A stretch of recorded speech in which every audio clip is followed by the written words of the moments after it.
आदरणीय दर्शक महानुभावहरू, यहाँहरूलाई म हार्दिक नमस्कार टक्राउन चाहन्छु।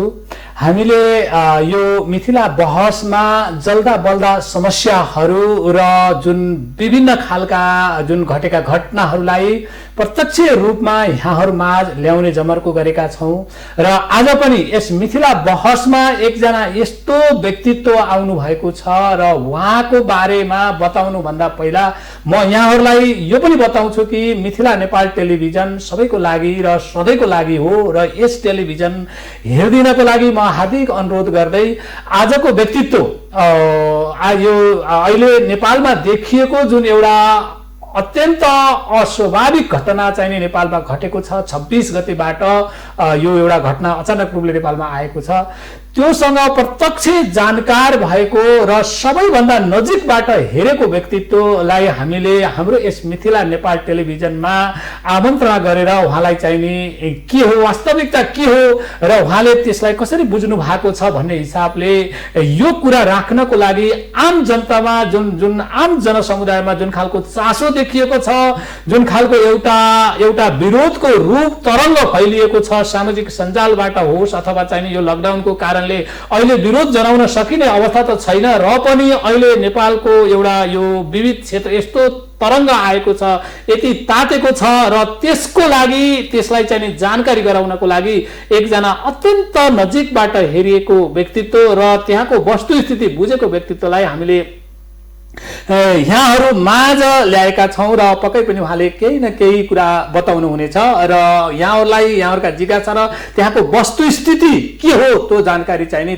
तथ्य सत्य रूपमा चाहिँ जानकारी गराउनु हुनेछ भन्ने हामी आशावादी पनि छौं र उक्त व्यक्तित्व हुनुहुन्छ गणेश सिंह ठगुन्ना र गणेश सिंह ठगुन्ना एउटा संघीय सांसद पनि हुनुहुन्छ उहाँ र नेपाल कम्युनिस्ट पार्टी नेकपाको केन्द्रीय कमिटीको सदस्य पनि हुनुहुन्छ र त्यस्तै गरेर दार्चुलाको उहाँ संघीय सांसद हो र दार्चुलामा अहिले अचम्म एउटा भारतले गरेको जुन गतिविधि छ त्यो गतिविधिको बारेमा उहाँ नजिकबाट हेर्ने व्यक्तित्व भएको हुनाले त्यही कुरा प्रत्यक्ष रूपमा जानकारी गराउनको लागि र एउटा सांसदमा के अरे अहिले संसद पनि चलिरहेको अवस्था छ त्यहाँ उहाँले कस्तो भूमिका खेल्नुहुन्छ र त्यहाँ अहिले जुन अहिले यो संसदमा उहाँले प्रत्यक्ष देखेको ठाउँको बारेमा के कुरा राख्नुहुन्छ र संसदमा कसरी उहाँ प्रस्तुत हुनुहुन्छ यसको बारेमा पनि हामी यहाँबाट चाहिँ जानकारी गराउन हामी चाहिँ आग्रह गर्नेछौँ र त्यति मात्र होइन जनताको जुन जनगुनासो छ, जनताको जुन चाहना छ यो समस्यालाई कुनै पनि हिसाबले अगाडि बढ्न दिनु हुँदैन र यो रोक्नुपर्छ। जुन भारतको रक्षा मन्त्री राजनाथले जुन भिडियो कन्फरेन्सद्वारा लिपुलेकबाट मानसरोवर जोड्ने जुन एउटा सडक मार्ग उद्घाटन गरेको कुरा ट्विट मार्फत जानकारी गराएका थिए र त्यो जानकारीले नेपालमा एक खालको तरङ्ग फैलिएको छ र त्यहीसँग प्रत्यक्ष सम्बन्धित रहेको व्यक्तित्वलाई हामीले आज यहाँ ल्याएका छौं र अब उहाँकै मुखबाट यो कुराहरू पक्कै पनि हामीले सुन्नेछौँ र त्योभन्दा पहिला उहाँसँग मैले केही जिज्ञासाहरू पनि राख्नेछु र अब मैले हाम्रो संघीय सांसद अर्थात् केन्द्रीय कमिटीका सदस्य नेकपाका केन्द्रीय कमिटीका सदस्य गणेश सिंह ठगुन्नालाई यस कार्यक्रम मार्फत हार्दिक स्वागत गर्न चाहन्छु। हस्, नमस्कार, धन्यवाद। यहाँ विभिन्न अहिले यो अवस्थामा पनि हाम्रो निमन्त्रणालाई स्वीकार दिनुभयो, यो नै हाम्रो लागि एउटा गौरवको कुरा पनि हो र यति मात्र होइन नेपाली जनतालाई कम्तीमा पनि जुन खालको एउटा तरङ्ग छ यसको बारेमा केही न केही एउटा आश्वस्त पारिदिनु हुनेछ भन्ने हामीलाई विश्वास पनि छ र त्योभन्दा पहिला मैले यहाँसँग जस्तै अहिले लकडाउन भएको पनि लामो 47-48 दिन भएको छ। अहिले यो लकडाउनलाई यहाँले कसरी प्रयोग गर्नुभयो र छोटोमा सकेसम्म र त्यो आम जनतालाई पनि यहाँले जसरी उपलब्धिमूलक बनाउनु भयो यसलाई उपलब्धिमूलक बनाउनको लागि यहाँले के सुझाव दिनुहुन्छ? हैन, अब लकडाउनको अवधिमा हामीले अहिले यो जुन महामारी कोरोना भाइरसको विश्वव्यापी चलिरहेको छ यसबाट अत्यन्त सजग भएर अगाडि बढ्नुपर्ने जरुरी छ। यसको सङ्क्रमणलाई हामीले रोक्न सकेनौँ र यो समुदाय स्तरमा पुग्यो भने यसले ठुलो महामारी निम्त्याउँछ र ठुलो जनधनको क्षति हुन सक्ने सम्भावना भएको हुनाले लकडाउन नै यसको उपाय हो। यसलाई चाहिँ हामीले कडाइका साथ पालना गरेका छौँ र अति आवश्यक काम बाहेक हामीले आफ्नो ठाउँमै बसेर यसलाई सफल पार्नुपर्छ। हामीले पनि विशेष काम बाहेकको समय आफ्नै कोठामा बसेर र अब अत्यावश्यक काममा त निस्कनुपर्छ, किनभने कामकाज पनि चलिरहन्छन्, तर सावधानी पनि चलिरहन्छ। यस कारणले लकडाउनको मूल मर्म जुन हो त्यसलाई चाहिँ पालना गर्दै यो अवधि व्यतीत भइरहेको छ र आगामी दिनमा पनि सम्पूर्ण जनसमुदायहरूले यसलाई चाहिँ गम्भीरतापूर्वक लिएर हामी आफू पनि सुरक्षित हुने र अरूलाई पनि सुरक्षित गर्ने प्रक्रियामा अगाडि बढ्नुपर्छ। भनेपछि अझै पनि लकडाउन खोलि नै हाल्ने त्यस्तो कुनै सुनिश्चितता त नै भएको छैन। अझै यसको चाहिँ यो रोगको पाएको निदान र उपचारको पनि कुनै पहिचान नभएको, यो रोग अझै पनि फैलिन सक्ने सम्भावना भएको, खास गरेर छिमेकी भारतमा यसको विस्तार अझै पनि तीव्र गतिमा भइरहेको हुनाले हाम्रो खुला सीमाको कारणले नेपालमा पनि केसहरू देखिरहेको अवस्थामा अहिले नै हामी सुरक्षित छौँ र लकडाउन खुला गर्नुपर्ने भन्ने अवस्था छैन। तर सावधानीका साथ अत्यावश्यक कामहरू पनि गर्ने र लकडाउनलाई पनि सफल पार्नुपर्ने नै आवश्यकता छ। धन्यवाद यहाँलाई। यहाँले जुन छोटोमा आफ्नो सुझाव राख्नुभयो र अब मैले फेरि यसैसँग जोडिएर जुन नेपालमा यो कोरोना भाइरसको जुन प्रभाव, जुन सन्तास छ, यसलाई चाहिँ नि यहाँले यसलाई अलिकति न्यूनीकरण, जनतालाई आश्वस्त यहाँले कसरी पार्न चाहनुहुन्छ एउटा यो, अनि अर्को यही बिचमा पनि अलिकति यो एउटा सङ्घीय सांसद पनि हुनुहुन्छ, नेकपाको यहाँ केन्द्रीय कमिटीको सदस्य पनि हुनुहुन्छ र संसद बसेको अवस्था पनि हो र यही कोरोना भाइरस नियन्त्रणमा स्वास्थ्यका सामग्री खरिदमा अलिकति टीका टिप्पणी र अनियमितताको प्रश्नहरू उठे र यसको बारेमा पनि यहाँले केही भनिदिनुहुन्छ कि छोटोमा?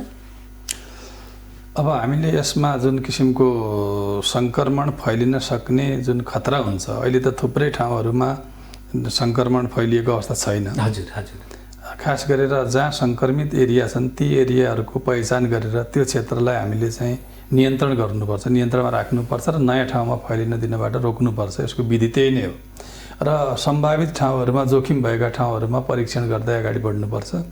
परीक्षण गरेर यसको पहिचान पनि गर्नुपर्छ र पहिचान भएकाहरूको उपचार गर्नुपर्छ। यो तीनटै प्रक्रियाबाट अगाडि बढ्नुपर्छ। अहिलेसम्मको हाम्रो देशको केसहरूको स्टडी र केसहरू भएको उपचारको पद्धति र यी नेपाली नागरिकहरूको प्रतिरोधी क्षमता सन्तोषजनक छ। हालसम्म कुनै व्यक्तिको मृत्यु भएको छैन, यो सन्तोषजनक कुरा हो र यो ढङ्गले अगाडि बढ्नुपर्छ। अब स्वास्थ्य सामग्री खरिदका सम्बन्धमा केही प्रश्नहरू उठेका छन्, त्यसको उचित किसिमले छानबिन भइरहेको छ। अहिले नै त्यसमा भ्रष्टाचार भइहाल्यो भन्ने अवस्था छैन, त्यो प्रक्रिया नै स्थगित भएर नयाँ प्रक्रिया सुरु भइसकेको छ। अब नेपाली सेना मार्फत, G2G मार्फत छिटोभन्दा छिटो स्वास्थ्य सामग्रीहरू आउँदै गर्छन् र अहिले पनि विभिन्न देशहरूबाट सामग्री आइरहेका छन्। तत्काललाई चाहिँ स्वास्थ्य सामग्रीहरू आवश्यक ठाउँमा सरकारले पुर्याइरहेको छ। अब यसलाई व्यापक रूपमा यसको चाहिँ विस्तार गर्नुपर्छ र परीक्षणको मात्रालाई बढाउनुपर्छ। धन्यवाद यहाँलाई। अब यहाँले यो राख्दै गर्दाखेरिमा जुन अहिले स्वास्थ्य सामग्री जुन विभिन्न ठाउँहरूमा नपुगेका केही त्यस्ता गुनासाहरू पनि हामीसँग आएका छन्, अहिले यो संसद पनि अहिले चलिरहेको अवस्था छ, त्यहाँ यस्ता कुराहरू उठ्ने अथवा त्यसलाई तदारुकता गर्ने कुराहरूमा कसरी अगाडि बढेको छ, यसको बारेमा अलिकति जानकारी गराइदिनुहोस् न। स्वास्थ्य सामग्रीहरू अभाव भएको ठाउँमा तत्काल पूर्ति हुनुपर्छ। संसदमा पनि उठ्छ, त्योभन्दा अगाडि पनि समितिहरूमा पनि उठिरहेको छ। हामीले स्वास्थ्य मन्त्रीजीलाई व्यक्तिगत भेटघाटमा पनि कुरा गरिरहेका छौँ। स्वास्थ्य मन्त्रालयले अत्यावश्यक ठाउँमा हामी तत्काल सामग्री पुर्याउँछौँ, हामीसँग अहिले अभाव छैन। जहाँ सर्टेजी हुन्छ, जुन ठाउँमा अब जोखिम देखिन्छ, त्यहाँ तत्कालै हामीले एयरलिफ्ट गरेर भए पनि सामग्री पठाइरहेका छौँ भन्ने किसिमको जवाब आएको छ र अहिले स्वास्थ्य सामग्रीहरूको उपलब्धता हुने प्रक्रियामा पनि छ। थुप्रै देशहरूबाट सहयोग स्वरूप पनि आइरहेको छ र अब नेपाल सरकारले खरिद गरेको स्वास्थ्य सामग्री पनि केही दिनभित्रै पुग्ने कुरा आइरहेको छ। त्यसले गर्दाखेरि हामीसँग स्वास्थ्य सामग्रीको अभाव हुँदैन भन्नाले अहिले केही समय देखिए पनि अब त्यसलाई चाहिँ हामी छिटै परिपूर्ति गर्छौँ, छिटै परिपूर्ति गर्ने प्रक्रियामा छ। धन्यवाद यहाँलाई। अब मैले जुन यहाँ पनि एउटा सङ्घीय सांसद हुनुहुन्छ, बजेट अधिवेशन चलेको अवस्था छ र यो बजेट अधिवेशन चलेको एउटा अवस्था छ भने अनि नेकपा भित्रको एक खालको विवाद पनि थियो। अब त्यो अधिवेशनमा यो कसरी देखिएको छ अथवा त्यो विवाद कसरी सल्टिने अथवा के छ, यहाँले यसको बारेमा पनि अलिक छोटोमा राखिदिनुहोस् न। बजेट अधिवेशन आफ्नो प्रक्रिया अनुसार अगाडि बढ्छ। त्यसमा नीति कार्यक्रम सम्बन्धी छलफल हुन्छ, त्यसमा चाहिँ एउटा निष्कर्ष हुन्छ। त्यो सत्ता पक्षको सरकारबाट प्रस्तुत भएको हुनाले त्यसलाई आवश्यक सुझावसहित सत्तापक्षले पारित नै गर्छ। कतिपय बेला प्रतिपक्षले पनि पारित गर्न सहयोग गर्न सक्छ अथवा प्रतिपक्षको विरोध पनि हुनसक्छ, त्यो स्वाभाविक प्रक्रिया हो। हाम्रो पार्टीभित्र उत्पन्न विवाद त्यो राजनीतिक विषयवस्तु हो र पार्टीको सङ्गठनभित्र छलफल हुने कुरा हो। यस कारणले पार्टीभित्रका समस्याहरू पार्टीभित्रै हल हुन्छन्। बजेट प्रक्रिया, बजेटको संसदीय प्रक्रिया अनुसार चाहिँ बजेट पारित भएर अगाडि बढ्छ। यहाँले जुन भने जस्तै अहिले चर्चा चाहिँ के हुन थालेको छ भने जस्तै यो नेकपा भित्रको विवाद यदि सल्टेन भने जुन नीति तथा कार्यक्रम पास हुँदैन भन्ने खालका पनि टीका टिप्पणी विभिन्न मिडियाले उठाएका छन्। यसको बारेमा यहाँको बुझाइ कस्तो छ, अलि सविस्तार राखिदिनुहोस् न। संसदमा त्यस्तो हुन्छ जस्तो मलाई लाग्दैन। त्यो त अब राजनीतिक प्रक्रियाको, राजनीतिक दल विघटनको अवस्थामा हुने कुरा हो। राजनीतिक दलको एजेन्डा दलमा छलफल हुन्छ, दलभित्र समाधान होला अथवा नियमित त्यो छलफलको प्रक्रिया चल्ला। संसदमा संसदीय दल हुन्छ, संसदीय दलले व्हिप हुन्छ, त्यो व्हिप अनुसार चाहिँ सम्पूर्ण सांसदहरूले लाग्नै पर्ने हुन्छ। त्यसमा चाहिँ कसैले पक्षमा कसैले विपक्षमा लाग्ने छुट हुँदैन। यस कारणले संसदभित्र त्यस्तो अवस्था आउँछ जस्तो मलाई लाग्दैन। भनेपछि के अरे संसदीय दलले व्हिप जारी गर्यो भने त्यसलाई क्रस गर्न सक्ने अवस्था हुँदैन भनेपछि त्यसमा सहमति जनाउनै पर्ने हुन्छ। भनेपछि बहुमत त फेरि बहुमत होइन, दुई तिहाई नजिक त छँदैछ। फेरि त्यो हिसाबले यसमा अप्ठ्यारो पर्दैन भन्ने यहाँको आशय छ। अप्ठ्यारो पर्दैन आयो। अब मैले जस्तै अब यहाँ एउटा सङ्घीय सांसद पनि हुनुभयो, अनि त्यस पछाडि फेरि नेपाल कम्युनिस्ट पार्टीको केन्द्रीय सदस्य पनि हुनुभयो। अब अहिलेको जुन बजेटले के कुरालाई फोकस गर्नुपर्छ, यहाँसँग पनि त्यस्तो सल्लाह पनि भएको होला, त्यसको बारेमा पनि अलिकति राखिदिनुहोस् न। मूलतः अहिलेको बजेटले केन्द्रित गर्नुपर्ने भनेको अहिलेको जुन कोरोना महामारी फैलिएको छ यसको नियन्त्रण, रोकथाम र यसबाट सिर्जित समस्याहरू। यसले त यो स्वास्थ्यसँग मात्रै सरोकार छैन, सम्पूर्ण क्षेत्रमा असर गरेको छ। त्यसबाट सिर्जित समस्याहरूलाई कसरी समाधान गर्न सकिन्छ, अर्थतन्त्रलाई कसरी अगाडि बढाउन सकिन्छ, जुन किसिमको उत्पादनमा ह्रास आएको छ, श्रमजीवी जनताहरूको दैनिक रोजगारी यसले चाहिँ गुमेको छ। यसबाट बहुआयामिक जुन सङ्कटहरू उत्पन्न भएका छन्, यो बजेट मूलतः यसैमा केन्द्रित हुनुपर्छ र यसैमा केन्द्रित हुने पनि छ।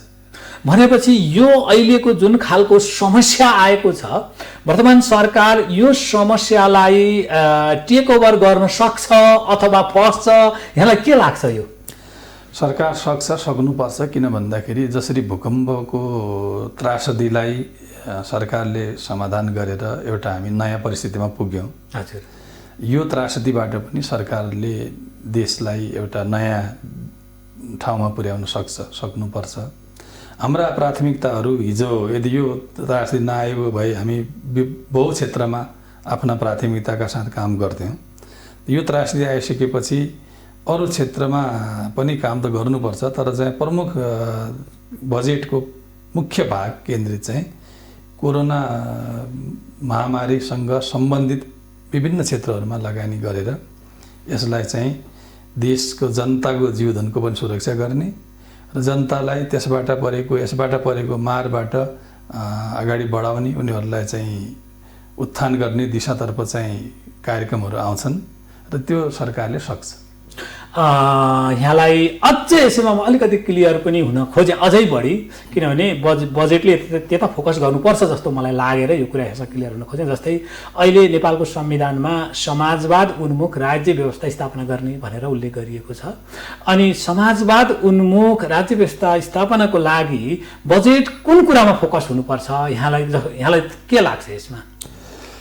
अब समाजवाद उन्मुख राज्य व्यवस्थाको लागि बजेट मुख्य रूपमा फोकस हुनुपर्ने भनेको पहिलो नम्बरमा जनताको जीवधनको सुरक्षा गर्नु पर्यो, खास गरेर जनताको जीवन बचाउनु पर्यो, स्वास्थ्यमा लगानी गर्नु पर्यो। हजुर, अहिले पनि स्वास्थ्यमा लगानीको प्रतिशत कम छ।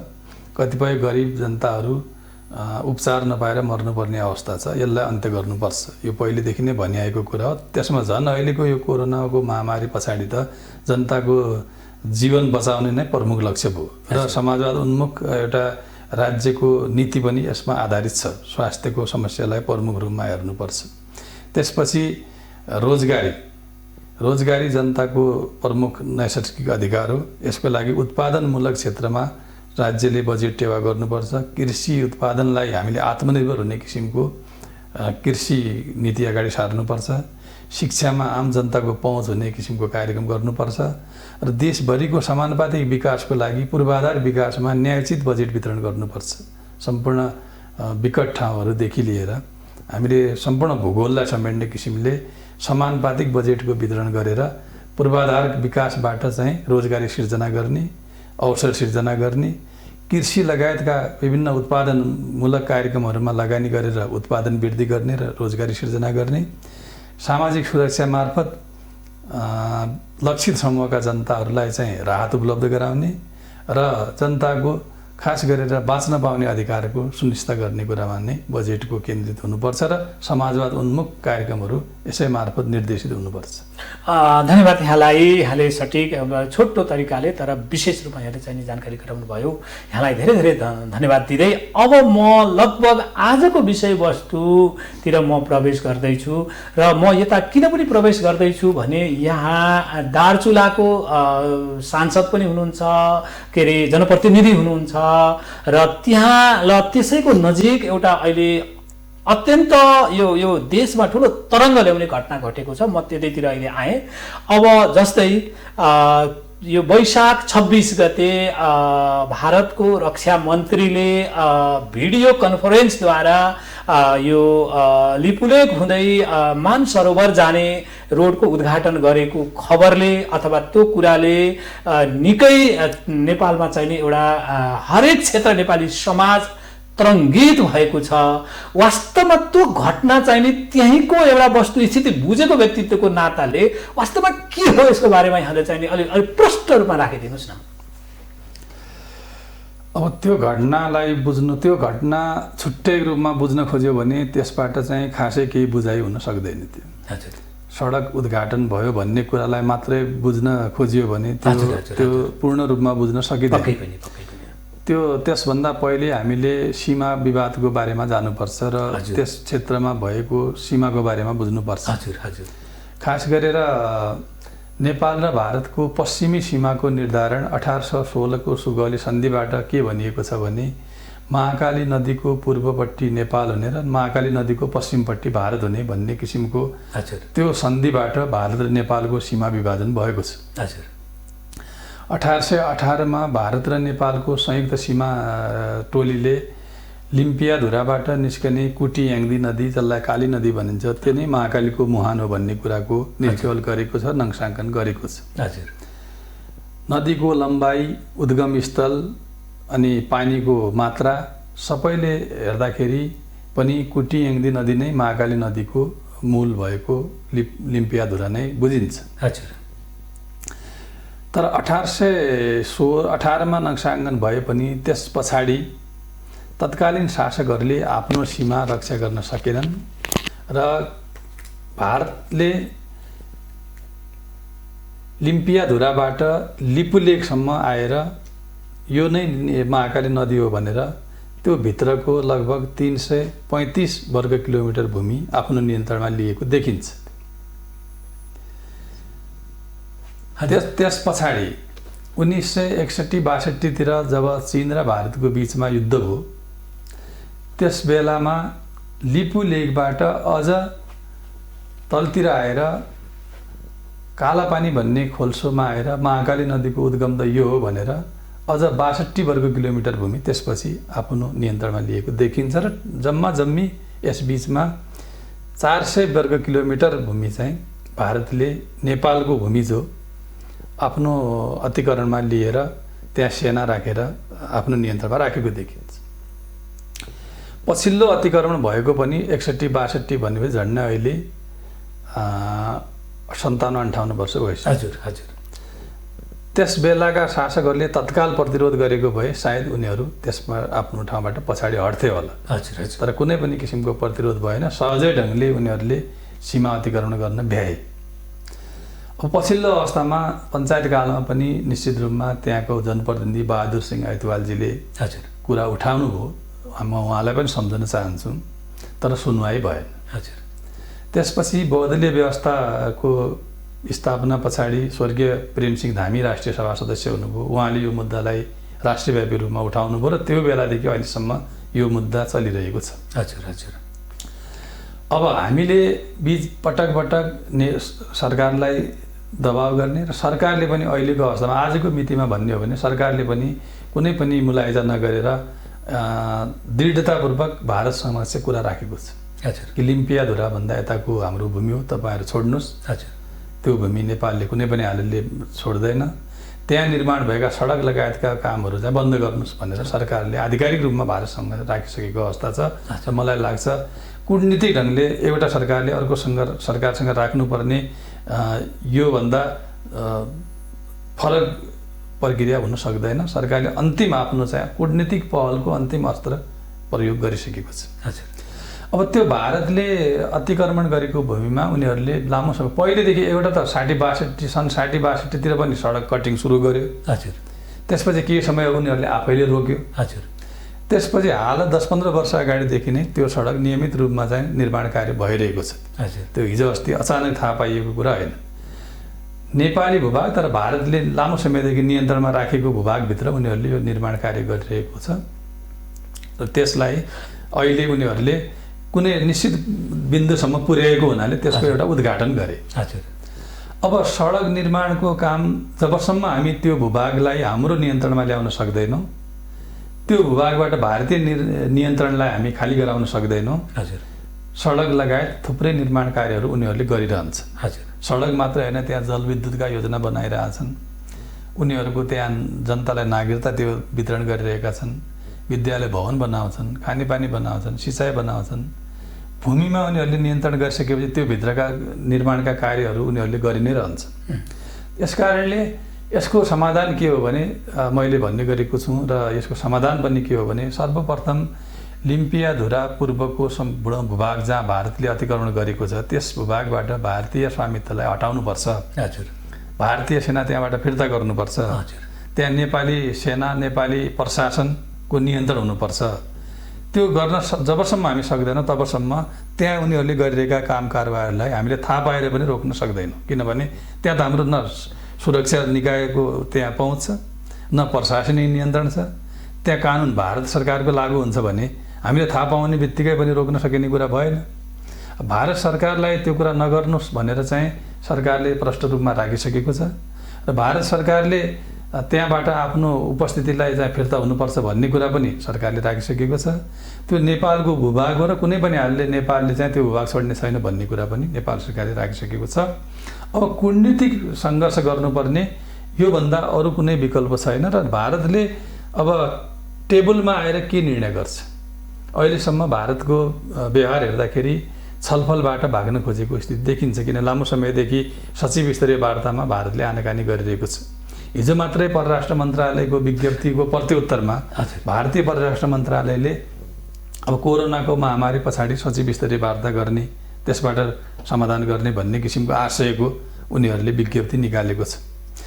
त्यसबाट समाधान हुन्छ कि हुँदैन भन्ने कुरामा सरकार जानुपर्छ र त्यसबाट समाधान भएन भने माथिल्लो स्तरमा परराष्ट्र मन्त्री स्तरमा हुन्छ कि अथवा त्यसमा पनि भएन भने प्रधानमन्त्री स्तरमा गएर कूटनीतिक पहल गर्नुपर्छ र यसको छिनोफानो गर्नुपर्छ। सीमामा हाम्रो सीमा हामीले आफ्नो आधिपत्यमा ल्याउन सक्यौँ भने त्यहाँ निर्माण भएका सडक लगायत सम्पूर्ण त्यो पूर्वाधारहरू हाम्रो नेपाल सरकारको हुन्छ। त्यो स्वतः हाम्रो नियन्त्रणमा आउँछ। त्यसलाई हामीले आफ्नो किसिमले चाहिँ परिचालन गर्न सक्छौँ। अब यहीँनिर चाहिँ नि मैले यहाँलाई अलिकति जिज्ञासा केमा राख्न मन लाग्यो भन्दाखेरिमा जस्तै भारतले निर्माण गर्दै गएको छ र एउटा हामीले रोक्न सकिराखेका छैनौँ र हामीले बार बार भनेका छौँ त्यो भूमि हाम्रो हो भनेर र पनि त्यो निर्माण कार्यलाई रोक्न सकेका छैनौँ र त्यो निर्माण कार्य त रोक्न सकेका छैनौँ भनेदेखि पछि बनिसकेपछि त्यो हाम्रो हुन्छ भन्ने चाहिँ नि त्यो यो त असाध्यै नै निरीहपन भएन र भने होइन। मैले त्यो बनिसकेपछि हाम्रो हुन्छ र बनाउन दिनुपर्छ भनेको छैन। हजुर। त्यसको त्यस अर्थमा तपाईँले नलिनुहोस्। त्यो त रोक्न सक्यौँ भने त हामीले त अहिले पनि भनेको छन् त्यो काम नबढाउनुहोस् भनेर। तर मैले भन्न खोजेको कुरा के हो भने त्यहाँ हाम्रो नियन्त्रणै छैन त हामीले रोक्ने कसरी? के सेना पठाएर रोक्न सकिन्छ त? कि त हामीले युद्ध गर्नु पर्यो? हामीले भारत सरकारलाई तपाईँ त्यहाँ काम रोक्नुहोस् भनेर सरकारले कूटनीतिक नोट पठाइसकेको छ र त्यो बनिसकेको छ। अब भारतले त्यहाँको यो हाम्रै भूभाग हो भनेर दाबी गरिरहेछ। अनि यसको समाधान दुई देश बीचको चाहिँ परराष्ट्र सचिव स्तरीय वार्ताबाट गर्नुपर्छ भनेर हिजो मात्रै भारतले जवाब दिइसकेको छ। अब यसमा अहिले टेबलबाट नै यसको चाहिँ छिनोफानो, सीमाको छिनोफानो, त्यो भूमिको छिनोफानो नगरुन्जेलसम्म अब नेपालले भारतलाई रोक भन्नु बाहेक आफैले रोक्न सक्ने अवस्था के हुनसक्छ? कि त त्यहाँ हामीले सेना पठाएर रोक्नु पर्यो। भन्नाले अब यसैमा मैले यहाँसँग के गरेँ भनेदेखि जस्तै हाम्रो भूमिमा उनीहरूले आफ्नो निर्माण कार्यहरू हाम्रो सहमति बिना उनीहरूले गरिराख्ने हामीले अब त्यही त तपाईँहरूलाई बुझ्नै पर्ने। हाम्रो भूमि त हाम्रो भूमि हो, तर भारतको नियन्त्रणमा छ नि, सेना छ नि त भारतमा। त्यहाँ सेना हटाउनु पर्यो नि त पहिले, तब मात्रै। पहिले त कालापानीमा रहेको भारतीय सेना हटाउनु पर्यो हामीले। हजुर हजुर। त्यो सडक निर्माणभन्दा त कति पूर्वतिर त कालापानीमा भारतीय सेना राखेको छ त। अनि भारतीय सेनाको उपस्थितिभित्रको निर्माण कार्यलाई जबसम्म हामी सेना हटाउन सक्दैनौँ, मूल एजेन्डामा जाने हो कि दोस्रो एजेन्डामा जाने हो? समस्या भने त्यहाँबाट भारतको सेना हटाउने हो नि त समस्या। अब भारतको उपस्थिति हटाउने हो नि त समस्या। हजुर हजुर। सडक बन्द हुँदैमा त्यो भूमि नेपालको त आउँदैन। ल मानव सडक नेपालले रिक्वेस्ट गरेर भारतले सडक निर्माण रोक्यो, सीमा त भारतकै रहन्छ नि त, भूमि त भारतकै नियन्त्रणमा रहन्छ। यस कारणले सडक निर्माणलाई रोक्ने आफ्नो ठाउँमा ठिक छ, त्यो रोक्नु पर्ने हो भारतले। तर तपाईँले भने जस्तै हामीले भने नेपाल सरकारको रिक्वेस्टमा विवादित भूमि जब भारतले आफूले पनि भनिरहेको छ भने नेपालको भूमिमा उसले चाहिँ सडक निर्माण कन्टिन्यू गर्नु भनेको उसले अटेर गर्नु हो। उसले चाहिँ यो भूमि म दिँदैन भनेर चाहिँ जबरजस्ती गर्नु खोजेको लक्ष्य हो। उसले किन गरिराखेको छ? उसले अटेर गरिरहेछ, यसरी बुझ्नु पर्यो। उसले अटेर गरिरहेको सङ्केत यसबाट देखिन्छ, अटेर गरिरहेछ। यसको अर्थ के देखिन्छ भने उसले कूटनीतिक पहलबाट पनि सायद सीमा सिधमिति छोड्दैन कि भन्ने सङ्केत चाहिँ यसबाट देखिन्छ। यदि भारतको नियत सही हुन्थ्यो भने उसले चाहिँ यो निर्माण कार्य तत्काल रोक्नु पर्थ्यो। निर्माण कार्य तत्काल रोकेर ल ठिक छ सीमाको बारेमा छलफल गरौँ भन्नु पर्थ्यो। त्यसबाट चाहिँ अलिकति सकारात्मक सङ्केत चाहिँ देखिन्थ्यो। तर उसले निर्माण कार्य पनि नरोक्ने अनि यो भूमि हाम्रै हो भनेर दाबी पनि गर्ने, त्यसपछि चाहिँ अब पछि हामी छलफलबाट निकास गर्छौँ भन्नुको अर्थ भनेको उसले इमान्दारीपूर्वक सीमा विवाद हल गर्न खोजिरहेको छैन भन्ने कुरा चाहिँ प्रष्ट हुन्छ। यसकारणले हामीले अब सिधै केमा जानुपर्छ भने सडकमा, अर्को जलविद्युतमा, योजनामा जानु हुँदैन कि त्यो भूमिमा लिम्पियाधुराबाट पूर्वको भूमिबाट भारतीय उपस्थिति हट्नुपर्छ भनेर जानुपर्छ। अब नेपाल सरकारको एजेन्डा भारतसँग छलफल गर्दाखेरि लिम्पियाधुराभन्दा पूर्वको 397 वर्ग किलोमिटर जमिनबाट भारतीय सुरक्षा, भारतीय प्रशासनिक र भारतीय सम्पूर्ण संयन्त्रहरू फिर्ता जानुपर्छ र नेपालले आफ्नो संयन्त्रहरू स्थापना गर्ने कुरामा चाहिँ छलफल गर्नुपर्छ। त्यसमा भारतको कूटनीतिक पहलबाट हुने रिजल्ट के हुन्छ त्यो हेर्नुपर्छ। यदि दुई देशीय छलफलबाट यो समाधान गर्न भारत राजी भएन भने आवश्यक तथ्य र प्रमाणसहित नेपालले यसलाई अन्तर्राष्ट्रियकरण गर्नुपर्छ र अन्तर्राष्ट्रिय ढङ्गले चाहिँ हल गर्नु। अनि मैले विशेष गरेर जुन नेपाल र भारत बीचको जुन एउटा समझदारी भनौँ, छलफल भनौँ, र कुन चाहिने नेपालले कुन चाहिने सूत्र, यहाँले मैले यो कुरा किन उठाएँ भने त्यहाँको वस्तुस्थिति बुझेको नाताले चाहिँ मैले कुन चाहिने सूत्र बुझ्यो भन्नाले प्रयोग गर्यो भने भारतीय सेना त्यहाँबाट पछाडि हट्न सकिन्छ, नेपालले हटाउन सक्छ भन्ने यहाँलाई कस्तो लाग्छ? भन्नाले कुन चाहिँ सूत्र प्रयोग गर्नु? त्यसको सूत्र भनेको हामीले सीमा निर्धारण गर्नु पर्यो। महाकाली नदीको उद्गम स्थलको फाइनल गर्नु पर्यो। किनभने सुगौली सन्धिले त भारत नेपालको सीमा त महाकाली नदीले छुट्याउँछ। महाकाली नदीको उद्गम स्थल छुट्याउने बित्तिकै स्वतः त्यो विवाद हल हुन्छ। भारत यस कारणले आनाकानी गरिरहेको छ किनभने महाकाली नदीको उद्गम स्थल त टेबलमा बस्दाखेरि त त्यो लिम्पियाधुराबाट निस्किने कुटियाङ्दी बाहेक अरूको त छैन। अहिले जुन कालापानीमा एउटा सामान्य खोल्सोमा नक्कली मन्दिर बनाएर यही काली हो भनेर उनीहरूले जहाँ सेना राखेको छ त्यो त कुनै हालतले महाकाली नदी त पुष्टि हुँदैन। उनीहरूले त्यो तर्कले पनि पुष्टि गर्न सक्दैनन्, विगतको ऐतिहासिक प्रमाणले पनि पुष्टि गर्न सक्दैनन्, यथार्थताले पनि त्यो पुष्टि हुँदैन। यसकारणले उनीहरू टेबल टकमा पनि आउन खोजिरहेका छैनन् किनभने उनीहरूसँग तथ्य छैन। अब नेपालले कुन पोइन्टबाट जानु पर्यो भने हामीले सीमाको किन फाइनल गर्नु पर्यो। हजुर सीमाको फाइनल गर्न हामीसँग विगतका सन्धिहरू छन्, हजुर हजुर विगतका दस्तावेजहरू छन्। हजुर त्यस अनुसारले हाम्रो आफ्नो सीमाको निर्केल गरेर भारतलाई प्रष्ट भन्नु पर्यो। हजुर हजुर भारतसँग केही तथ्य र प्रमाण छन् भने त्यो पनि राख भन्नु पर्यो। तथ्य र प्रमाण छैनन् भने आफ्नो सीमा उनीहरूले नेपाली भूभागबाट हट्नु पर्यो भनेर भारतसँग कुरा गर्नु पर्यो। त्यो कुरा गर्दाखेरि कालापानीमा उपस्थित भारतीय सेना त्यहाँबाट फिर्ता हुनु पर्यो। त्यहाँबाट फिर्ता भएर उनीहरूले आफ्नो सीमामा पुग्यो भनेपछि त्यसभित्रको सीमाभित्र नेपालको प्रशासनिक नियन्त्रण हुन्छ र हामी आफू घुसी त्यसलाई उपभोग गर्न सक्छौँ। त्यसलाई हामीले त्यहाँ विकास निर्माण काम हामी पनि गर्न सक्छौँ, बाटो हामी बनाउन सक्छौँ। त्यस कारणले त्यहाँबाट भारतीय नियन्त्रण हटाउनको लागि भारतसँग सिरियसली कुरा गर्नुपर्छ। यसको लागि सरकारले पहल बढाइरहेको छ र हामीले पनि सरकार समक्ष के कुरा राखेका छौँ भने अब यसलाई एसिया नौमा यसको टुङ्गो लाउनुपर्छ भारतसँग। भारतको दृष्टिकोण के हो, भारतले छोड्नै नचाहने हो भने पनि भारतको दृष्टिकोण आओस्, होइन अब हामी गर्छौँ, समाधान गर्छौँ, वार्ता गर्छौँ भन्ने तर निष्कर्षमा नपुग्ने कुराले हुँदैन। भारतसँग चाहिँ भनेपछि त्यो हाम्रो जमिन अनि भारतले चाहिँ नि म छोड्दिनँ भनेर भन्न पाउँछ र भने होइन, भनिहाल्यो भने पनि अरू बाटो बनाउनु पऱ्यो नि त। भारतले भनिहाल्यो मानौँ, कुनै देशले लिने ढिपी गर्यो, हजुर भारतले के भन्ने र कसो भन्ने कुराको त हामीले निर्धारण गर्न सक्दैनौँ नि त। ल मानव भारतले भन्यो म छोड्दिनँ भन्ने पनि भन्नु त पऱ्यो नि त। अहिलेसम्म त छोड्दिनँ त भनेको छैन। हामी छलफल गरौँ, बसौँ भन्ने हाम्रो हो भन्ने दाबी त गरेको छ, तर चाहिँ अहिले बिल्कुलै हामी बस्दैन भयो, विवादित सीमा विवादको बारेमा बसौँ भनेको छ भने बसेर टुङ्गो लाउनु पऱ्यो। भारतले कि ल हामी कालापानीभन्दा ब्याग हामी हट्दैनौँ भन्ने कुरा यदि भारत पुग्ने हो भने नेपालसँग कूटनीतिक पहलको त्यसपछि भारतसँग छलफलको विकल्प रहँदैन। हजुर हजुर हजुर हामीले फेरि दोस्रो विकल्पमा जानुपर्छ। दोस्रो विकल्प भनेको त्यो चाहिँ के हुन सक्छ? दोस्रो विकल्प भनेको यो मुद्दाको तथ्य र प्रमाणसहित अन्तर्राष्ट्रियकरण गर्ने, हजुर यसको चाहिँ अन्तर्राष्ट्रिय मञ्चमा लग्ने। हजुर अन्तर्राष्ट्रिय अदालत हुनसक्छ, अन्तर्राष्ट्रिय संयुक्त राष्ट्रसङ्घ हुनसक्छ, अथवा कुनै अरू बहुपक्षीय राष्ट्रहरूको बिचमा राख्नुपर्ने हुनसक्छ। त्यसो चाहिँ अन्तर्राष्ट्रियकरण गर्नुपर्छ दोस्रो विकल्प। हजुर हामीसँग अहिलेको परिस्थितिमा हुने विकल्प भनेको यति नै हो। अब मैले यहाँसँग नितान्त यहाँसँग एउटा चाहिँ नि यहाँले कसरी सोच्नु भएको छ भन्ने हिसाबले म यहाँ आएँ। मैले यो किन पनि सोचेँ भने यहाँ एउटा शक्तिशाली पार्टीको केन्द्रीय कमिटीको सदस्य पनि हुनुहुन्छ र त्यही क्षेत्रको जनप्रतिनिधि पनि हुनुहुन्छ, सङ्घीय सांसद पनि हुनुहुन्छ र अरूभन्दा पनि यहाँको त्यो क्षेत्रलाई मुक्त गर्ने सबैभन्दा पीडा हुने व्यक्ति भनेको मलाई लाग्छ तपाईँभन्दा अर्को मान्छे त्यहाँ कोही पनि छैन। हेर्नुहोस्, हामीलाई पनि पीडा छ, तर यहाँले जुन खालको त्यहाँको त्यो क्रन्दन, त्यो हाम्रो भूमिको क्रन्दन देख्नु भएको छ, त्यो पीडा यहाँलाई कति छ भन्ने कुरा चाहिँ नि सहजै अनुमान गर्न सकिन्छ। अब मैले यहीँनिर यहाँलाई चाहिँ के कुरा राखेँ भने त्यसो हो भने यहाँले जुन आफ्नो क्षेत्र, आफ्नो ठाउँ र आफ्नो जिम्मेवारी र त्यहाँका जनतालाई स्वतन्त्र बनाउनको लागि यहाँको तर्फबाट सरकारमा कस्तो भूमिका खेल्नु भएको छ त?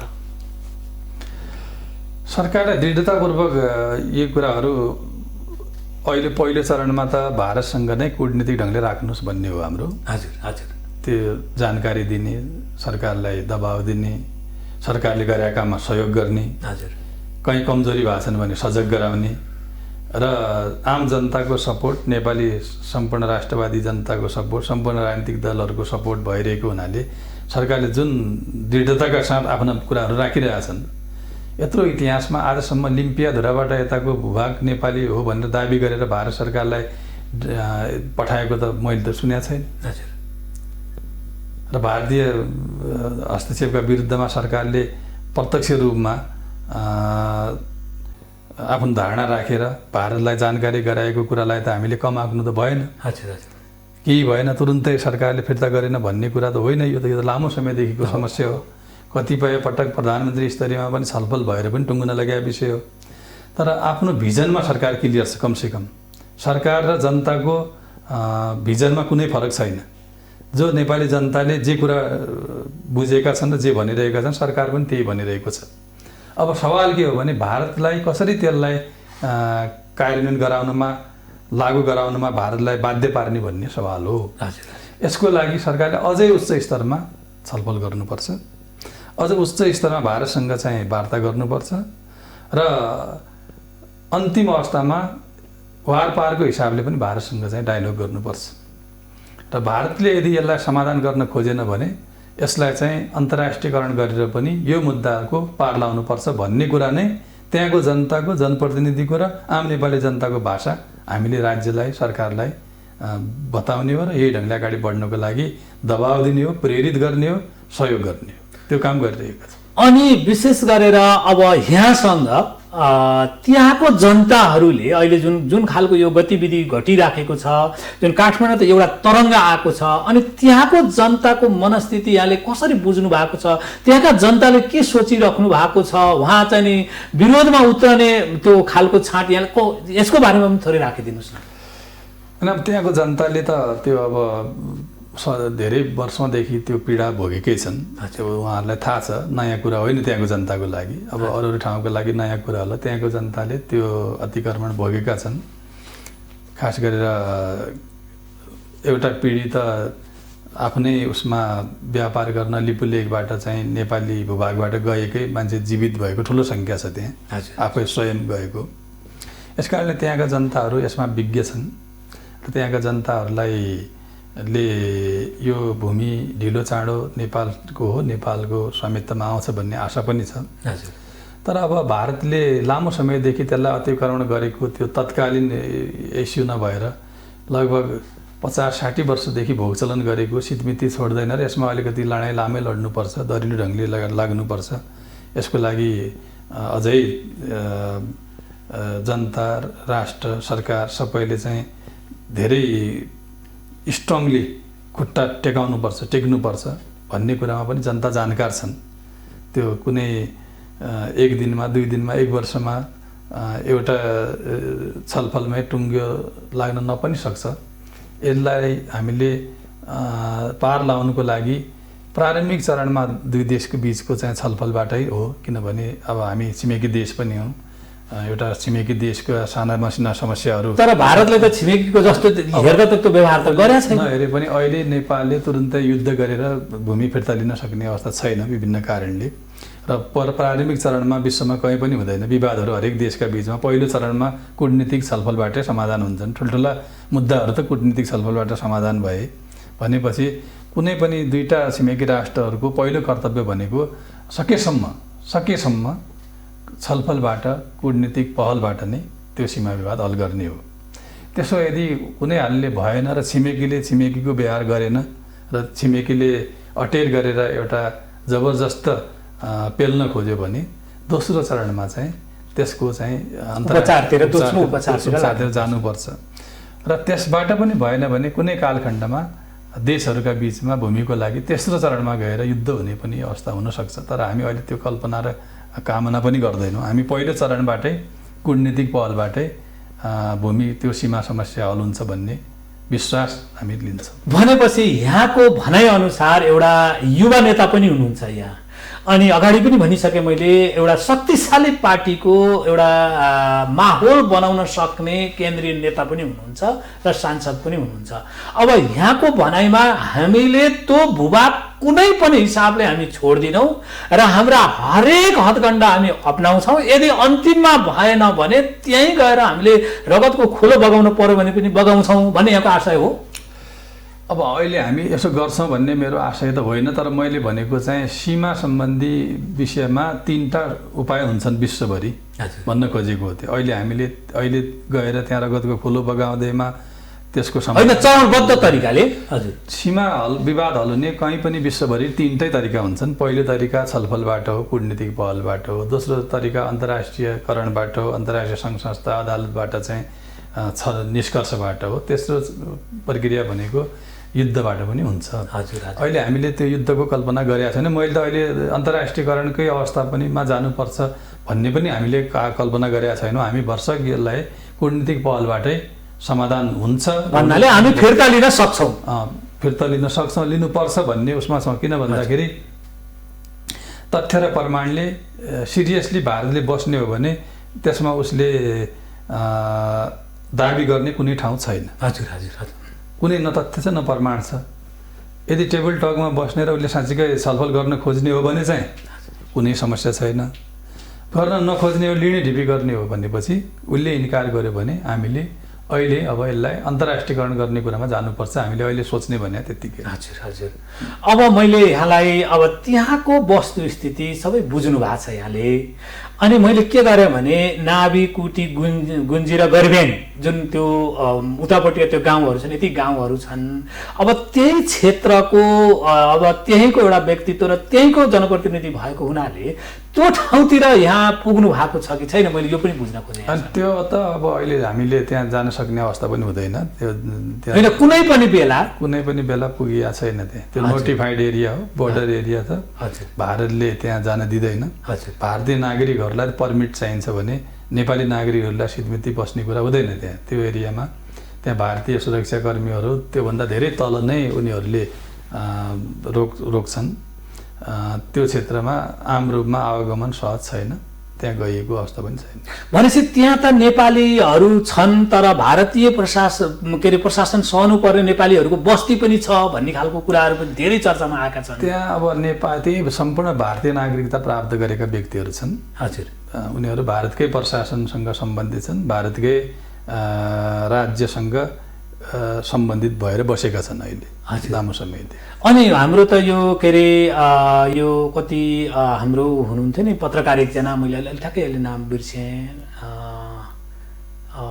भैरव रिसाल। अनि भैरव रिसालले म त्यहाँ गएर त्यतिखेर चाहिँ नि मैले जनगणना के अरे 2019मा भन्नुभयो अरे उहाँले, हो त्यहाँ गएर मैले चाहिँ जनगणना गरेको छु भन्ने खालको छ। अनि त्यस्तै गरेर मङ्सिरमा त्यहाँको जनताले मालपोत बुझाएको दार्चुलाको चाहिँ नि मालपोत कार्यालयमा रसिदहरू छ भन्ने खालका कुराहरू पनि आएका छन् नि। फेरि त्यो पहिलेको कुरा हो। अब भैरव रिसाल त्यहाँ गएनन्, उनी चाहिँ बैतडीमा कहाँ हाकिम हुन्, त्यहाँ अब उनको कोही मान्छे गए होला नि त्यो जनगणनाको बेला गए भन्ने छ, त्यसको अभिलेख होला गए चाहिँ। अब 17-18 सालसम्म चाहिँ त्यो क्षेत्रमा नेपाल सरकारलाई तिरेका हामीसँग तथ्यहरू छन्। भनेपछि त्यो कुरा यहाँलाई पनि जानकारी छ? त्यो त सबैलाई जानकारी छ, त्यो प्रमाण यहाँसँग पनि छ त्यो कुरा। र 18-19 साल पछाडि चाहिँ त्यहाँ फेरि नेपाल सरकारको कुनै उपस्थिति देखिँदैन। हजुर। त्यसपछि त्यहाँ बिस्तारै भारतीय प्रशासनिक संयन्त्रहरूले आफ्नो नियन्त्रणमा लिएर त्यहाँ सम्पूर्ण भारत सरकारको प्रशासन चलेको देखिन्छ। 18 सालसम्म चाहिँ त्यहाँको मान्छेहरूले नेपालको मालपोतमा तिरेको प्रमाणहरू छन्। भनेपछि अब मैले फेरि यहाँको यो त जनप्रतिनिधिकै हिसाबले अलि म गहिरो सूक्ष्मतिर पनि जान खोजेको हुँ। त्यो त्यहाँको जुन बस्ती थियो यहाँले बुझेको कारणले त्यो बिस्तारै त्यो नेपाली तपाईँको चाहिँ नि नेपालको उपस्थिति घट्दै जानुको कारण चाहिँ नि यहाँलाई के हो जस्तो लाग्छ? किन घटाइएको होला त्यो? अब तत्कालीन शासकहरूले त्यहाँ अब पहुँच गरेनन्, अब मतलब गरेनन् भनौँ नि त। मतलब नगरेपछि भारतीय प्रशासनले त्यहाँ आफ्नो उपस्थिति बढाए। अब तुरुन्तै कुनै विरोध नभएपछि उनीहरूले आफ्नो हिसाबले अगाडि बढ्दै गए। अब लामो समयसम्म त्यहाँको सम्पूर्ण संयन्त्रहरू भारतको प्रशासनभित्र चाहिँ गाभियो। जनताहरू भारतीय नागरिक भए, भारतीय सेवामा नोकरी गर्न थाले, भारतले आफ्ना संरचनाहरू विद्यालयदेखि लिएर सम्पूर्ण कुराहरू लागू गर्यो। त्यो त 18-19 साल भने त झन्डै अहिले त 56 वर्ष भइसक्यो नि त। हजुर हजुर। 50-55 वर्ष अघिको कुरा हो नि त। अब धेरै पछि अब जब त्यसबारेमा कुरा उठ्न थाल्यो तबसम्म चाहिँ त्यहाँको हाम्रो उपस्थिति चाहिँ समाप्त भइसकेको थियो। अब त्यहाँ सम्पूर्ण भारतीय प्रशासनिक संयन्त्रको उपस्थिति भइसकेको अवस्था छ अहिले त्यहाँ कुटी, नाभि र गुन्जीमा अवस्थित सम्पूर्ण नागरिकहरू भारतीय नागरिकता लिइसकेका छन्। उनीहरूले भारतीय नागरिकता लिइसकेका छन्। भने तिनीहरूको त्यो जमिनमा भएको लाल पूर्जा जुन हो नि त्यो भारतमै लाल पूर्जा बनाइसकेका छन्। उनीहरूले इन्डियामै तिर्छन्। अहिले त्यहाँ इन्डियामै तिरिसकेको अवस्था हो भने पहिले नै भइसक्यो। 18 सालपछि त हामीले त के गरेनौँ भने त्यो त उनी त भारतले आफ्नो नागरिकता बनायो, आफ्नो लाल पूर्जा बनायो, भारतमा तिर्यो, भारतमा नोकरी गर्छन्, भारतमा पढाइ गर्छन्। त्यो त इन्डियाको नियन्त्रणमा गइसक्यो नि त्यो त। अब मैले यहाँलाई यो पहिला अभिव्यक्त गरेका कुराहरू एउटा जनप्रतिनिधि र एउटा नेताको हिसाबले मैले यो कुरा ल्याएँ यहाँसँग। कुन कुरा भन्दाखेरिमा पहिला कृतिनिधि विष्टको बेलामा प्रधानमन्त्री हुँदाखेरिमा कृतिनिधि विष्टले व्यक्त गर्नुभएको थियो रे यो कुरा भन्ने खालको कुरा। हुन त अहिले उहाँ बितिसकेको अवस्था पनि हो र उहाँले चाहिँ नि जस्तै कालापानीबाट उसलाई चाहिँ हटाउन सकिन्छ भनेर चाहिँ नि राजा महेन्द्रलाई भन्दाखेरिमा राजा महेन्द्रले अहिले चाहिँ नि हामीले यहाँ हाम्रो आन्तरिक अवस्था राम्रो छैन, भारतबाट सहयोग लिनुपर्ने हुन्छ र अहिले चाहिँ नि त्यहाँलाई अब त्यो बारेमा अहिले विवाद नगरौँ, त्यहाँ अहिले जुन अवस्थामा छ त्यो अवस्था छोडिदिउँ भन्ने खालको कुरा पनि त्यो तत्कालीन महेन्द्र राजाले गरेका थिए रे भन्ने खालका कुराहरू पनि छन्, आएका छन् यी कुराहरू। जस्तै यहाँ जनप्रतिनिधि र एउटा त्यो क्षेत्रको नेतृत्वको नाताले यसको बारेमा यहाँलाई के कति जानकारी छ? अब व्यक्तिगत रूपमा राजाले के गर्यो अथवा के भयो म त्यसमा जान चाहदिनँ, त्यस बारेमा त्यति जानकारी पनि नभएको हुनाले उपयुक्त पनि भएन। तर तत्कालीन शासकहरूले उदासीनताको कारणले भूमि गुमेको निष्कर्ष चाहिँ सही हो। तत्कालीन शासकहरूले आफ्नो भूमिमा भारतीय उपस्थिति हुने बित्तिकै प्रतिरोध गरेको भए भारतले अहिलेसम्म यत्रो लिने ढिपी गर्ने थिएन। तत्कालै भारत विरोध गरेको भए उनीहरू फिर्ता जान्थे अथवा अगाडि बढ्नेवाला थिएनन्। त्यहाँ एउटै चरणमा पनि सीमा अतिक्रमण भएको छैन। लिम्पियाधुराबाट लिपु खोलासम्म एउटा चरणमा आए, त्यो धेरै अगाडि नै आएको देखिन्छ। त्यसपछि लिपु खोलाबाट कालापानीमा त सन् 62-61 चाइना वारको बेलामा इन्डियन सेना आएपछि बसेको बसिरहे, केही दिनको लागि आयो भन्ने सुनिन्छ। त्यसपछि त्यही पर्मानेन्ट बसे। सायद तत्कालीन सरकारले तुरुन्तै विरोध गरेको भए उनीहरू फिर्ता जान्थे होला। तर पनि अब यो विगतमा के भयो कसरी गर्यो भन्ने कुराको पनि कुनै अर्थ छैन। जे गल्ती भए पनि विगतमा गल्ती भएर भारत अतिक्रमण गरेर त्यहाँसम्म पुगिसकेको छ। यो समस्यालाई समाधान गर्नु जरुरी छ, किन भन्दाखेरि यो समस्या समाधान यसलाई गल्ती भएको भन्ने कि वास्ता नगरेको भन्ने? अब वास्ता नगरेको पनि कसरी भन्न सकिन्छ? जानकारी त होला पनि पक्कै। जानकारी नभएको भए वास्ता नगरेको हुने हो। तर चाहिँ केही न केही मार्फत हाम्रो सीमामा भारतीय सुरक्षाकर्मी आइसके भन्ने जानकारी तत्कालीन शासकहरूलाई हुन्थ्यो होला, छ भन्ने पनि छ। कहीँ जानकारी हुँदाहुँदै यदि चाहिँ वास्ता नगरेकोलाई गल्ती गरेको भनिन्छ नि त। यस कारणले त्यो गल्ती जुन विगतका शासकहरूले गरे त्यसबाट पीडा अहिले हामीले भोग्नु पनि परेको छ र त्यो पीडाबाट उन्मुक्ति पाउनलाई धेरै समस्या पनि परिरहेको छ। किन भन्दाखेरि एक किसिमले सजिलै प्राप्त गरेको भूमि सिधमिति छोड्न भारतले आनाकानी गरेको कारण पनि थियो। त्यो त कुनै प्रतिरोध बिना भारतले प्राप्त गरेन, त्यहाँ त कुनै कसैले विरोधै गरेन, तत्कालीन शासकहरूले न कुनै उ गरे। अब अहिले 40-50 वर्षभन्दा बढी उपभोग गरेपछि छोड्नको लागि उसले विभिन्न बहाना गरिरहेछ र हामीलाई पनि गाह्रो परिरहेछ। अहिले त्यसलाई चाहिँ त्यसबाट भूमि फिर्ता गराउनको लागि यो पिँढीलाई धेरै समस्या परिरहेको छ र ठुलो लडाइँ लड्नुपर्ने, ठुलो एउटा सङ्घर्ष गर्नुपर्ने, चाहे त्यो क्षणहरू देखिँदैछ कूटनीतिक क्षेत्रमा होस्, चाहे चाहिँ अन्तर्राष्ट्रिय क्षेत्रमा होस्, चाहे यसले कथम कदाचित भारतले कुनै पनि हालतले छोडेन भने भावी पिँढीले पनि सङ्घर्ष गर्नुपर्ने अवस्था देखिन्छ। यो अहिले क्षणिक कुरा र आवेशको कुरा पनि होइन। यो अहिले सिर्जित समस्या पनि होइन र यो अहिले तुरुन्तका तुरुन्तै नेपालले एकै दिनमा हल गर्न सकिने समस्या पनि होइन। यसमा हरेक जनताले गम्भीर भएर सोच्नु जरुरी छ।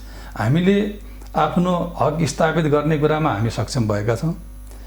आम नेपाल राष्ट्र, नेपाल सरकार, नेपाली जनताले लिम्पियाधुराबाट कालापानीसम्मको 400 वर्ग किलोमिटर भूमि नेपालको हो भन्ने कुरामा हामी प्रष्ट छौँ, दृढ छौँ। यो मान्यता स्थापित भइसकेको छ। नेपालमा यो मान्यता चाहिँ प्रमाणित भइसकेको छ।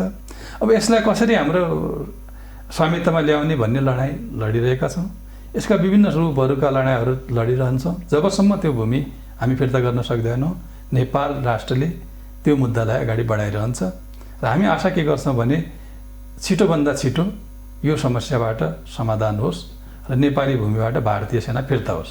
अहिलेको मुद्दा भनेकै के हो भने नेपाली भूमिबाट भारतीय सेना र प्रशासन, विशेष भारतीय उपस्थिति फिर्ता हुनुभयो।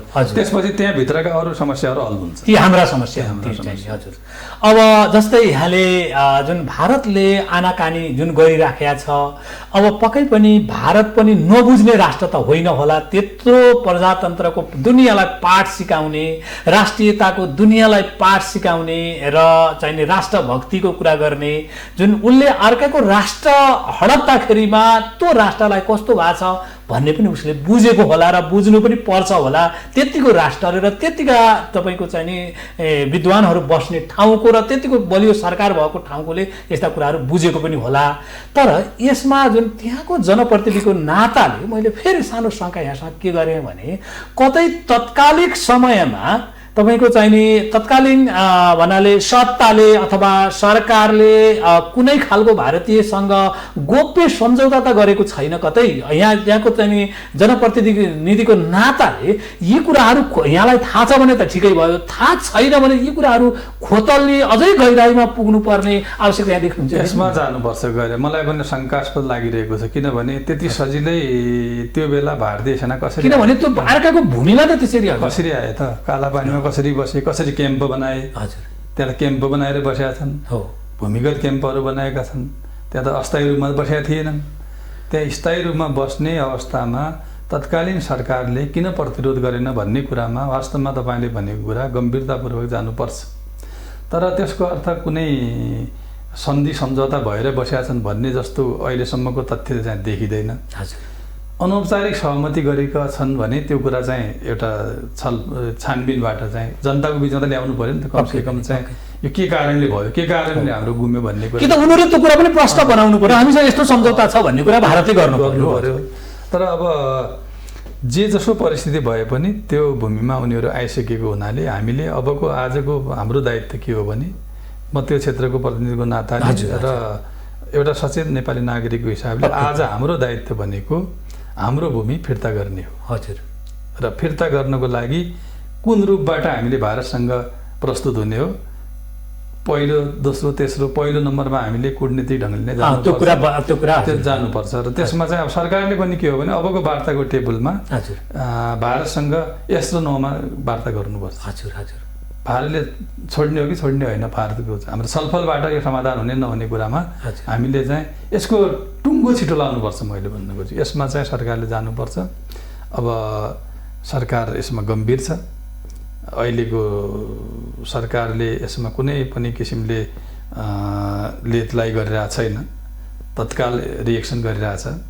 र नेपालले भारतसँग डायलग गर्ने कुरामा कुनै कन्जुसाइ गरेको, कुनै डरेको महसुस गरेको मैले पाएको छैन। हामीले आफ्नो परराष्ट्र मन्त्रालयको जुन विज्ञप्ति छ पार्टीकै विज्ञप्ति छ, त्यसमा प्रष्ट ढङ्गले यसमा चाहिँ कुनै तरता पनि भन्ने केही छैन। त्यो सिधै हाम्रो भूमि हो, तपाईँहरू छोड्नुहोस् हजुर भन्ने कुरा त लचकता देखिँदैन छैन। यो त ऐतिहासिक हो नि। यस्तो त वास्तवमा नेपाल सरकारले कमसेकम यो किसिमको चाहिँ अहिले अडान राख्ने कुरालाई त हामीले सकारात्मक ढङ्गले लिनु पर्यो, जुन विगतमा भएका थिए। अब यसलाई त ठिक छ, अब सरकारको यो अडानलाई अझै उनलाई हामीले बल दिनुपर्छ र यसलाई वारपारको ढङ्गले चाहिँ छलफलबाट टुङ्ग्याउनुपर्छ। पक्कै पनि। अब मैले यहाँसँग एउटा के गरेँ भने विगतका कुराहरू मैले जोडेँ, जस्तै नेपाली पक्ष र भारतीय पक्ष टेबलमा बस्दाखेरिमा जहिले पनि नेपाल पक्ष चाहिने नेपाली पक्ष कमजोर हुने हामीले त्यो देखेका पनि छौँ र विभिन्न मिडियाहरूले त्यो विश्लेषण गरेका पनि छन्। र अलिकति नेपालीहरूमा व्यक्तिगत स्वार्थको कारणले पनि हामी चाहिने स्ट्रङली प्रस्तुत हुन सकेका छैनन् भन्ने खालको विभिन्न मिडियाले टिका टिप्पणी पनि गरेका छन् हेर्नुहोस्। र भारतीयहरूले केही न केही आश्वासन देखाइदिए भने, व्यक्तिगत लाभका कुराहरू देखाइदिए भने नेपाली पक्ष पछि हट्छ भन्ने खालको कुरा विभिन्न मिडियाले टिका टिप्पणी पनि गरेका छन् एउटा।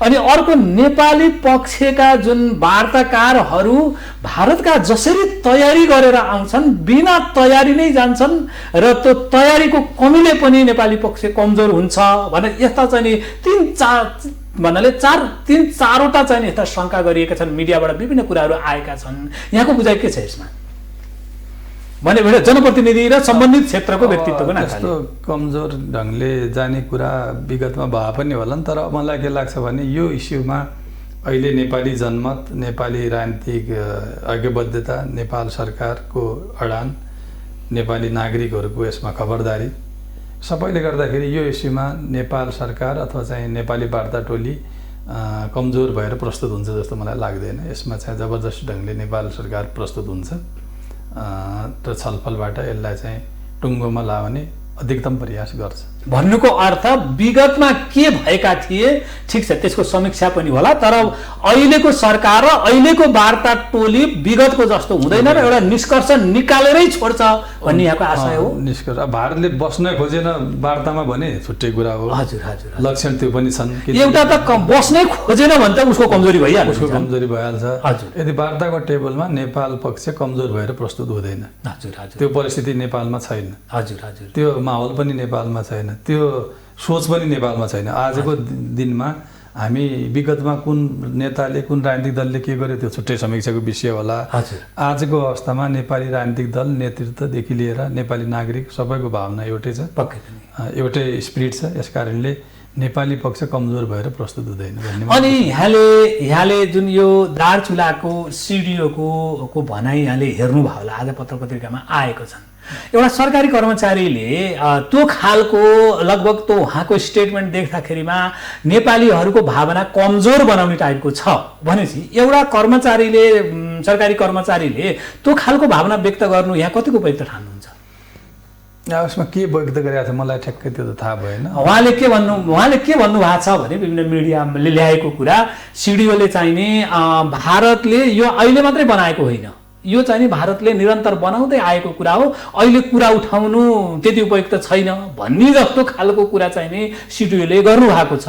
जो नेपालीमा एक खालको पन जागेको छ, तर त्यही नेपालको चाहिँ नि तपाईँको चाहिँ नि एउटा भनौँ न कर्मचारी, एउटा भन्नाले सिडिओले नेपाली आस्था, नेपाली भावनामा तपाईँको चोट पर्ने हिसाबले त्यो व्यक्त गर्नु उपयुक्त ठान्नुहुन्छ यहाँले? यो उहाँको आशय। मैले त्यो पढेकै छैन, त्यसमा के भन्ने कुरा भएन। अब अहिले उठान गर्नु उपयुक्त होइन त भन्ने भएको छैन होला, किनभने उठान त जुनसुकै बेला पनि भइ नै रहेछ, अहिले उठान हुनु पनि के गलत भएन।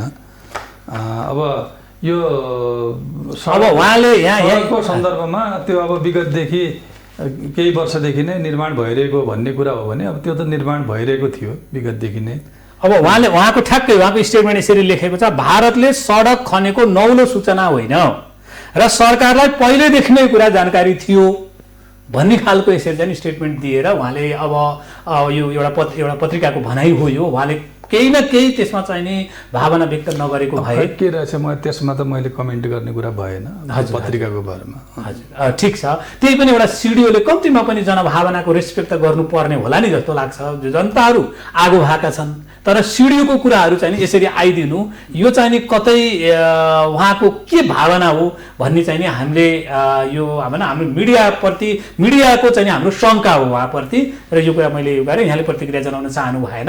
अब पक्कै पनि एकचोटि उहाँसँग चाहिँ बुझ्नुपर्छ र हाम्रो यस मिडिया मार्फत हामी के आग्रह पनि गर्छौँ भने जुन नेपाली भावनामाथि एउटा भनौँ चाहे सिडिओ हो चाहे जुनसुकै होस् भन्नाले एउटा कर्मचारीले नेपाली भावनामा कुठराघात हुने खालको वक्तव्य दिनु हुँदैन भन्ने चाहिँ हाम्रो मान्यता रह्यो। र मैले यो यहाँ अगाडि मैले पेश पनि गरेँ, यो भावना व्यक्त पनि गरेँ, यहाँले पहल पनि गरिदिनको लागि अनुरोध पनि गरेँ मैले मिडियाको तर्फबाट। अब मैले विशेष गरेर यो त्यो ठाउँमा भारतले छोड्नै नचाहने अब त्यो कारण चाहिँ के होला? यति धेरै दबाब पनि छ र पनि उसले छोड्नै चाहँदैन, त्यो आकर्षण के छ त्यहाँ भारतको लागि? त्यो भनेको यहाँको बुझाइमा त्यहाँ अब लिपु लेक जुन छ त्यो लिपु पास भन्छन् जो, हजुर, अब त्यो भारतको चीनसँगको पहुँचको लागि सबभन्दा सहज नाका हो। हजुर हजुर। त्यो बाहेकको जुन भारतीय र चीनको बिचको चाहिँ हिमालय छ, जोलिङकाङ हिमालय श्रृङ्खला भन्छन्, त्यो अलि विकट छ र भौगोलिक रूपमा हाइट पनि बढी छ। लिपु पासको हाइट अन्य तुलनामा 500 मिटर कम पनि छ र त्यो सहज ढङ्गले चाहिँ चीनसँगको कनेक्टिभिटीमा लिपु लेक सहज छ छोटकरीमा। वारको बेलामा पनि उताबाट चाइनिज सेनाहरू माथिबाट आउने र यताबाट भारतले जाँदाखेरि कठिन भूगोलबाट चाहिँ लड्न गाह्रो भएर उनीहरू कालापानीबाट लिपु खोला भएर लिपु लेकतिरबाट पसेका हुन् भन्ने सुनिन्छ। र त्यहाँ पसेपछि त्यहाँको त्यहीँ बसे उनीहरू, फर्किनन् भन्नाले चाइनिज सेनाहरू भारतीय सेना अहिलेको कुरा हजुर 62तिरको हजुर हजुर हजुर त्यही बसे भन्ने कुरा छ। त्यो खासै गरेर चीनसँग एउटा सामरिक र सैनिक महत्त्वको पनि क्षेत्र, दोस्रो व्यापारिक किसिमको पनि मार्ग, कैलाश मानसरोवर जानेदेखि लिएर व्यापारिक मार्गको लागि पनि लिपु पास चाहिँ अनुकूल भएको हुनाले त्यसमा भारतले बढी ढिपी गरिरहेको होला भन्ने आकलन गर्न सकिन्छ। अनि एउटा कुरो जस्तै नेपालले भारतलाई कुनै पनि ठाउँमा अड्काएको छैन, अप्ठ्यारो पारेको छैन। ल मानव नेपालको त्यो भूभागै भयो भने पनि जुन नेपाली संरचनाबाट त्यही बाटो हुँदै भारतले के अरे चीनसँग व्यापार गर्न नसक्ने त होइन, त्यो सक्ने बाटो नेपालले नबनाउने त होइन। त्यो त व्यापारको समस्या त हाम्रो होइन, मैले उनीहरूको नियतको कुरा भनिसकेँ। भारतको व्यापार गर्ने नाका नेपालले खोजिदिनु पर्ने भन्ने त केही जरुरी छैन। उनीहरूले बनाउन सक्छन्, जटिल भूगोल भए पनि अन्य अरू ठाउँबाट बनाउन सक्छन्। त्यसको समय मैले त खालि उनीहरूको नियत त्यो सहज नाका भएको हुनाले त्यसमा उनीहरूको भन्नाले अरूभन्दा सहज उनीहरूको लागि उनीहरूको त्यसमा चाहिँ गिद्धे दृष्टि भन्छ नि, गिद्धे दृष्टि परेको हो भन्ने लाग्छ। त्यो हुनाले हो। तर अब भोलि भारतले कुन ढङ्गले व्यापार गर्ने त्यो त भारतको कुरा हो, हामीले त्यसमा चिन्ता गरिराख्नुपर्ने कुरा भएन। हजुर। तर तपाईँले भनेको प्रश्नको उत्तर चाहिँ के कारणले त्यसै गरे भन्दाखेरि त्यो लिपु पास चाहिँ सहज ढङ्गले चाइनासँगको कनेक्टिभिटीमा भारतलाई सजिलो हुने हुनाले उनीहरूले त्यसलाई बढी महत्त्व दिइराखेका होलान् भन्ने चाहिँ आकलन गर्न सकिन्छ। अब धन्यवाद यहाँले यो यस्तो अवस्थामा पनि आइदिनु भयो। र अब मैले यहाँ मिथिला नेपाल टेलिभिजनमा आउँदै गर्दाखेरिमा मैले यहाँलाई छोटोमा दुईवटा कुराहरू सोधेँ। एउटा कुरो यहाँको छुटपुट कुराहरू राख्दै यो मिथिला नेपाल टेलिभिजनको बारेमा यहाँले के भन्न चाहनुहुन्छ?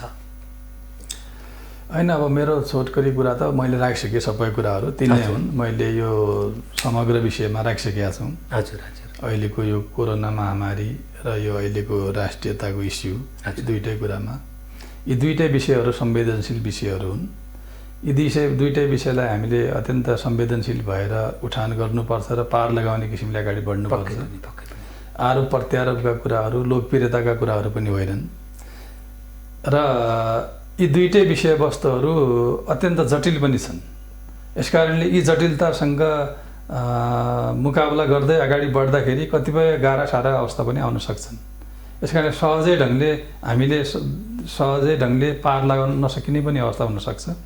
यसकारणले हामीले आफ्ना प्रयासहरू, हामीले आफ्ना पहल कदमीहरू छोड्नु हुँदैन। यसलाई अझ दृढतापूर्वक अगाडि बढाउनुपर्छ। यसबाट पार हामीले पाउनै पर्छ। यसलाई चाहिँ हामीले चाहिँ निरन्तरको एउटा लडाइँको रूपमा लिएर अगाडि बढ्नुपर्छ। यस सन्दर्भमा मिथिला टेलिभिजनको सन्दर्भमा यहाँहरूको टेलिभिजन आगामी दिनमा जनताको बिचमा लोकप्रिय होस्, जनताका समस्याहरू, जनताका जनजीविकाका समस्याहरू, राष्ट्रियताका समस्याहरू लाई उठान गर्दै पूर्व मेचीदेखि पश्चिम महाकालीसम्म, तराई पहाड हिमालसम्म यो टेलिभिजन चाहिँ लोकप्रिय हुँदै अगाडि बढोस्। यसमा आम जनताहरूको चाहिँ स्वामित्व स्थापित होस्, अपनत्व स्थापित होस्, यो म शुभकामना व्यक्त गर्न चाहन्छु। यहाँलाई पनि धेरै धेरै धन्यवाद। यहाँले अहिलेको यो संसद चलिरहेको बेला अनि अहिलेको यो जटिल परिस्थितिमा पनि हाम्रोमा आइदिनु भयो, हाम्रो निमन्त्रणालाई स्वीकार्नुभयो र स्वीकारेर यहाँसम्म आइदिनु भयो।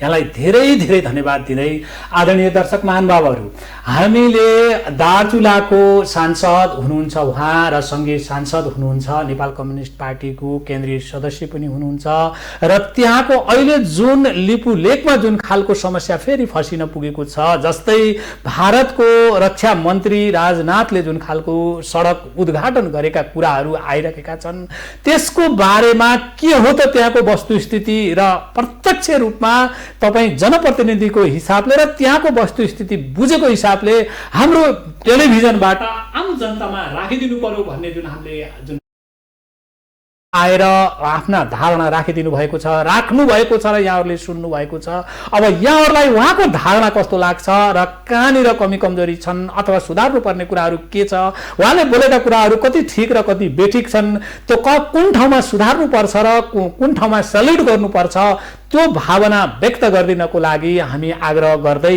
हाम्रो युट्युबलाई लाइक कमेन्ट गरिदिनु होला र सब्स्क्राइब गरिदिनु होला। यहाँको एउटा कमेन्टले हामी सुध्रनेछौँ र यो कार्यक्रम फेसबुकमा पनि जान्छ र फेसबुकलाई पनि लाइक कमेन्ट गरिदिनको लागि अनुरोध गर्दै म फेरि यस्तै बहस ल्याउने बाचाका साथ आज यहाँहरूबाट बिदा हुन्छु र सुखी रहनुहोस्, शान्त रहनुहोस् र खुसी रहनुहोस्। हस्त सबैलाई नमस्ते र धन्यवाद पनि।